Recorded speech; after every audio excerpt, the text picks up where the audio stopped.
आप देख रहे हैं न्यूज़ 4 इंडिया और मैं हूं अरफाज़ा मडैंग। टोल प्लाजाज़ की गुंडागर्दी किस हद तक होती है ये आप अंदाज़ा लगा सकते हैं। आज हमारे साथ बातचीत करने के लिए हरमीत सिंह जी मौजूद हैं, जो कि पेशे से एक एडवोकेट हैं, और टोल प्लाज़ा पे किस तरह से जो है कितने तरीक़ों से गुंडागर्दी की जाती है। एक तो होता है कि मारपीट की जाती है, वो भी एक गुंडागर्दी में गिना जाता है। दूसरा, आपको बिना बताए हुए किस तरह से आपके पैसे का जो है मिसयूज़ किया जाता है, और जो लोग आवाज़ उठाते हैं, सामने आ जाते हैं, वो तो ठीक है, लेकिन जो लोग वैसे निकल जाते हैं अपने अपने कामों की तरफ, जो इस और ध्यान नहीं देते हैं, उनका पैसा कितना हज़ारों में, कितने लाखों में वहाँ पे इकट्ठा होता होगा, और उस पैसे का वो लोग किस तरह से इस्तेमाल करते होंगे, और क्यों नहीं ऐसे लोगों के ख़िलाफ़ कार्रवाई होती है। हरमीत जी, क्या पूरी कहानी आपके साथ घटित हुई है और आपने उस पर क्या कार्रवाई की है? सबसे पहले तो मैं आपका धन्यवाद करता हूं, जो आपने अपना कीमती समय हमें दिया। Thank you. दूसरी बात यह है कि ये जो टोल प्लाज़ा के बारे में जो आजकल ये जो ओवर चार्जिंग कर रहे हैं, ज़रूरी नहीं है कि ये डबल चार्जिंग कैश पे ही करें, बट आजकल ये फास्टैग के ऊपर भी डबल चार्जेस कर रहे हैं। जैसे कि हमारे साथ हुआ है कि अभी कुछ दिन पहले हम उधमपुर गए थे किसी केस के सिलसिले में, तो हमारा फास्टैग पे इन्होंने चार्जेस किया 140 रुपीज़, जबकि हमें रिटर्न जो था वो 75 रुपीज़ इन्होंने कट करना था, डिडक्ट करना था हमारे अकाउंट से। बट जैसे ही हम टोल प्लाज़ा क्रॉस करते हैं, हमारा 140 का हमें मैसेज मिलता है कि हमारा 140 डिडक्ट हो चुका है। अगेन 20 मिनट के बाद एक और हमें मैसेज आता है कि आपका 140 रुपीज़ अगेन डिडक्ट हो चुका है। तो जब हम वापस आते हैं, हम टोल प्लाज़ा से बात करते हैं, तो वो हमें ये कह के ऊपर भेज देते हैं कि फ़र्स्ट फ्लोर पे जाएँ, आपको वहाँ से रिफ़ंड हो जाएगा वापसी पे? हाँ, वापसी पे। जब वो हमें टोल के लिए बोलते हैं, रोकते हैं, तो हम उनसे कहते हैं कि हमारा ऑलरेडी 140 आपने एक्स्ट्रा चार्ज किया है। तो वो हमें बोलते हैं कि सर आपका पेमेंट का इशू, तो आप फर्स्ट फ्लोर पे जाएँ, वहाँ पे आपको रिफ़ंड हो जाएगा। तो हम वहाँ पे जाते हैं, वहाँ पे एक लड़का बैठा है, उसका एक छोटा सा क्लिप है, मैं आपको वो व्हाट्सएप कर दूँगा।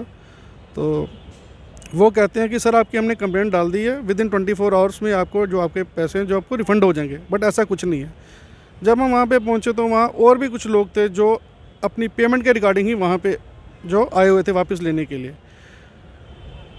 अब ये बताएं हमें, हम चाहते हैं कि ये जो फास्टैग के ऊपर डबल चार्जेस हो रही है, ये किस लिहाज से सही है। अब जो आदमी एक बार विज़िट करेगा, 140 डिडक्ट हो गया, अगेन उसके बाद 140 डिडक्ट होगा, ये जवाब दे जनता को कि भाई कितनी गाड़ियाँ ये डेली वहाँ से निकलती हैं और कितना ये ओवर चार्ज करते हैं, और उन पैसों को ये कहाँ पे यूटिलाइज़ करते हैं, कैसे कितनों को रिफ़ंड करते हैं वापस। ओवर चार्ज तो होना ही नहीं चाहिए ना। होना तो नहीं चाहिए, बट ये कि ये कर रहे हैं। आप कहेंगे ऑनलाइन में ये एक साइबर क्राइम है, ये साइबर क्राइम है। ये आपके ऑनलाइन आपके पैसे जो हैं वो डिडक्ट करे जा रहे हैं, ओपन करे जा रहे हैं। और कितने लोग हैं जिनको तो शायद मालूम ही नहीं है। कोई अपनी कुली की गाड़ी लेके आ रहा है, वो किसी और नंबर पे यूज़ कर रहा है फास्टैग, कोई अपने रिलेटिव की गाड़ी लेके आ रहा है, कोई किसी की गाड़ी लेके आ रहा है। अब कोई ड्राइवर गाड़ी लेके आ रहा है, कोई मालिक का फास्टैग पे ऊपर नंबर है, तो ये तो हम बता नहीं सकते ना। बट अब मेरे पास उस टाइम पे मेरे मोबाइल में था, तो मेरे को पता चल गया, तो मैंने उनसे बात करी। तो अब ये कि ये कितनी टूरिस्ट गाड़ियाँ आ रही हैं, कितनी कमर्शियल व्हीकल्स आ रही हैं, कितनी गाड़ी आ रही हैं, और ये कहाँ कहाँ पे हो रहा है, इस तरह की जांच पड़ताल होनी चाहिए, और इसके ऊपर सख्त से सख्त जो है एक्शन होना चाहिए। हरमीत जी, मैसेज तो आया होगा आपको, प्लीज़ मैसेज थोड़ा सा दिखा दें, क्या हुआ था और टाइमिंग क्या क्या रही है? बिल्कुल सर, ये आप देख सकते हैं सर, ये 11:18 पे जो पहला मैसेज आया मुझे, 140 रुपीज़ जो डिडक्ट हुए हैं। उसके बाद ये आ गया मैसेज, इसमें आपका ये -30 बता रहा है सर। ये देखिए आप, कोई पहला मैसेज कब आया था, दूसरा कितनी देर के विद इन 17 और 18 मिनट्स के बाद ये दूसरा मैसेज आया मुझे। आप खुद ये देख सकते हैं कि एक गाड़ी के पीछे कितनी लाइन होती है जी।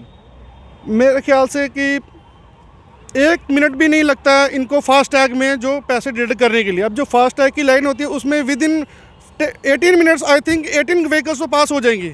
मेरे 18 व्हीकल्स पास होने के बाद मुझे दोबारा से मैसेज आता है कि आपका ये जो पेमेंट है वो डिडक्ट हो चुकी है। अब और कितनों को मैसेज आया होगा ये मैं क्लियरली नहीं बता सकता, बट ये है कि अब ये जवाब देंगे, ये बताएंगे कि ये ऐसा क्यों हुआ और कैसे हुआ। हरमीत जी, जब आप इनके ऑफिस में गए, क्या उन्होंने माना कि आपका पैसा जो है 2 बार वन साइड में जो डिडक्ट हुआ है? जी बिल्कुल माना है, क्योंकि इन्होंने जब मेरा रिटर्न आया तो इन्होंने मेरे से टोल भी नहीं लिया। इन्होंने मुझे कहा कि आपके पैसे ऊपर से रिफ़ंड हो जाएंगे, जो वो भी मुझे अभी तक वापस नहीं मिले।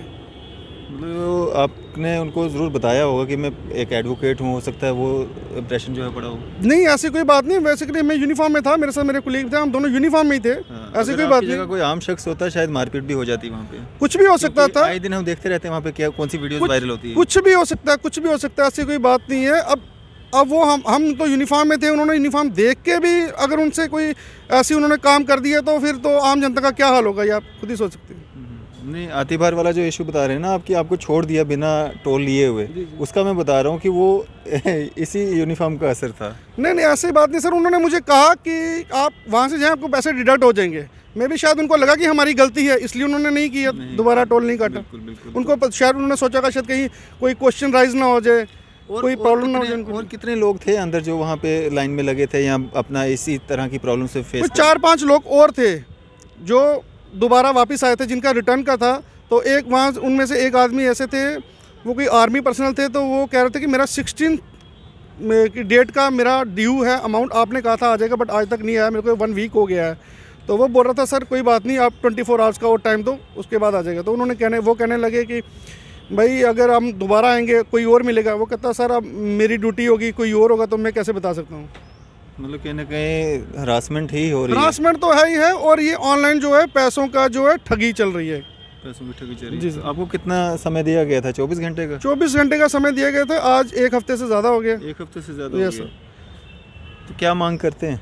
मैं यही मांग करता हूँ कि सर ये जो जनता का पैसा ये लूट रहे हैं उसका हिसाब दें, और ये साइबर क्राइम के अंडर आता है, और इनके ऊपर जो भी लीगली जो भी कार्रवाई होती है वो होनी चाहिए।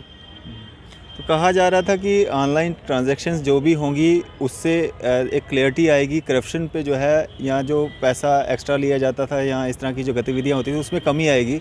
लेकिन इस तरह के मामला जो सामने आते हैं उससे लगता है, जिस तरह से वकील साहब ने कहा, कि साइबर क्राइम में ये आता है, और साइबर क्राइम के तहत जो है उन पर जो है मुकदमा भी होना चाहिए। क्योंकि फास्टैग अगर आपने लगवाया है, फैसिलिटी देने के लिए आपने फास्टैग लगवाने की बात की थी, ऑनलाइन पेमेंट की बात की थी, और अब जब लोगों को हरासमेंट हो रही है और 24 घंटे का समय आप लोगों को दे रहे हैं, उसके बावजूद भी लोगों को हफ्ता हो सकता है पैसा नहीं भी मिलता हो।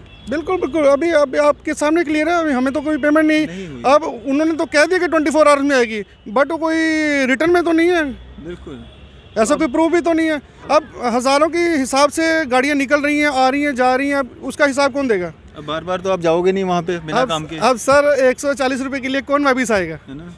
उससे डबल तो खर्चा हो जाएगा। सर हम तो चलो फिर भी लोकल ना, फिर भी अब कर सकते हैं, कोशिश कर सकते हैं, चलो आज नहीं तो कल जाके पूछ सकता है बंदा। जो बाहर से आएगा गाड़ी वाला, वो कहाँ से आएगा? जो एक बार चला गया वो कहाँ से आएगा? तो आप अंदाज़ा लगा सकते हैं कि कितनी एक धांधली जो है इन टोल प्लाजाज पे होती होगी। कहीं ना कहीं सरकार को चाहिए कि इन पे कड़ी नज़र रखी जाए, और इस तरह से जो लोग हरास हो रहे हैं उनको राहत दी जानी चाहिए, ना कि हरासमेंट।